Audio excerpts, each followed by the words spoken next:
முருகா வெற்றிவேல் முருகா. வேலுண்டு வினையில்லை, மயிலுண்டு பயமில்லை. என் அன்பு தங்கமே, உன்னுடைய துணை உன்னிடத்தில் ஒரு விஷயம் சொல்ல வேண்டும் என்று கடந்த 7 நாட்களாக துடித்து வருகின்றார். ஆனால் உன் முகத்தை பார்க்கும் பொழுது அந்த விஷயத்தை சொல்ல அவருக்கு தோணவில்லை. அப்படி என்ன விஷயம் அப்பா? என்னிடம் சொல்ல அவர் தயக்கம் கொள்வது ஏனப்பா என்று கேட்கின்றாயா? இதை முழுமையாக கேள். நானே உன்னிடத்தில் விரிவாக சொல்கின்றேன். உன்னுடைய துணை உன்னிடத்தில் எப்பொழுதெல்லாம் சரியாக பேசுவதில்லை. பேசினால் ஏதாவது ஒரு சண்டை வந்து விடுகிறது என்ற பயத்தினால் இருவரும் அதிக அளவில் பேசிக்கொள்வதில்லை. வாழ்க்கைக்கு பேசாமல் இருப்பது சரியாக அமையாது தங்கமே. இருவரும் மனம் விட்டு பேசினால் மட்டுமே மனம் ஒத்து போகும்.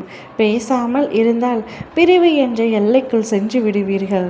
அந்த பயம் இப்பொழுது உன்னுடைய துணைக்கு வந்துவிட்டது. உன்னிடம் சொல்ல வேண்டும் என்று நினைத்து கொண்டிருக்கின்றார். அதையும் சொல்ல முடியாமல் தவிக்கின்றார். நீ ஏதாவது பேசினால் அவர் கோபப்படுவதும், அவர் ஏதாவது கூறினால் நீ கோபப்படுவதும், உங்களுடைய கைபேசியிலேயே அதிக நேரம் செலவழிப்பதும் ஒருவருக்கொருவர் சுத்தமாக பிடிக்காமல் இருக்கின்றது. இந்த விஷயத்தை மாற்றிக்கொள்ள வேண்டும் இருவரும்.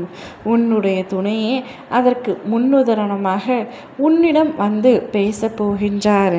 நான் இனிமேல் உன்னை அலட்சியப்படுத்த மாட்டேன். உனக்கான நேரத்தை நான் ஒதுக்கி உன்னிடத்தில் பேசுவேன். நாம் பழையபடி எப்பொழுதும் சந்தோஷமாக இருக்கலாம்.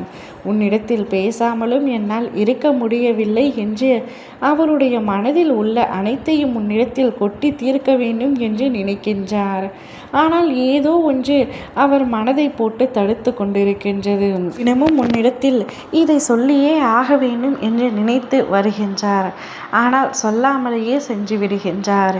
இதே போல 7 தினங்களாக உன்னிடத்தில் சொல்ல வேண்டும் என்று துடித்து சொல்ல முடியாமலேயே சென்று விடுகின்றார். ஆனால் நாளை நிச்சயமாக உன்னிடத்தில் சொல்லியே தீருவார் தங்கமே. அதற்கான தைரியத்தை நான் அவரிடத்தில் கொடுக்கின்றேன். நீயும் சற்று விட்டு கொடுத்து செல். விட்டு கொடுத்தால்தான் வாழ்க்கை சிறப்பாக இருக்கும் என்பது உனக்கு தெரியாதா? வாழ்க்கை என்பது புரிதலிலும் விட்டு கொடுத்தலிலும் மட்டுமே இருக்கின்றது. அதை முதலில் புரிந்து கொள் தங்கமே. உன்னுடைய துணை உன் மீது உயிரையே வைத்திருக்கின்றார். இப்பொழுது உன்னிடத்தில் பேசாமல் அவரால் முடியவில்லை.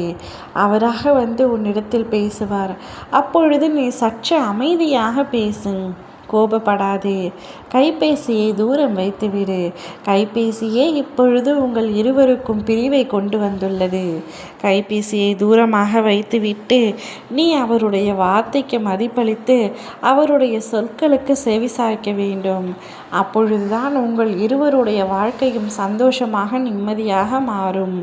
உங்களுக்காக இல்லை என்றாலும் உங்களுடைய குழந்தைகளுக்காகவாவது நீங்கள் இருவரும் விட்டு கொடுத்தல் தான் வேண்டும், அவசியமாகின்றது. ஒரு நல்ல வாழ்க்கையை வாழ முயற்சி செய் தங்கமே. ஓம் முருகா. வெற்றிவேல் முருகா.